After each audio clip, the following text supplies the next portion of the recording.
Aneurysmal bone cyst is a benign osteolytic expansile lesion which is aggressive. It happens less than 3 decades of age. The patient complains of pain and swelling. It can classified into two types, primary or secondary. Primary is due to osseous arteriovenous fistula creating erosive lesion.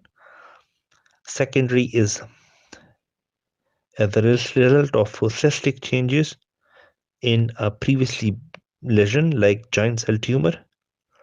No chromosomal abnormalities have yet to be identified.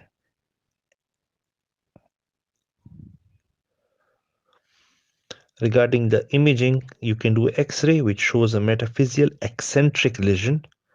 Lytic soap and bubble appearance is possible. It is expansile.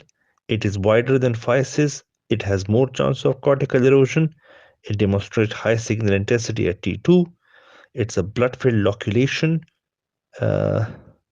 with multiple fluid levels. A CT is advisable in spinal aneurysmal bone cyst.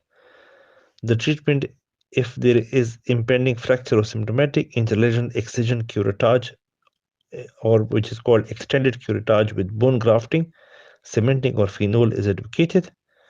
It should be a high speed burr should be utilized. Radiotherapy is contraindicated as it converts into osteosarcoma. Embolization can be used to slowly progress and reduce the size before proceeding for surgical intervention.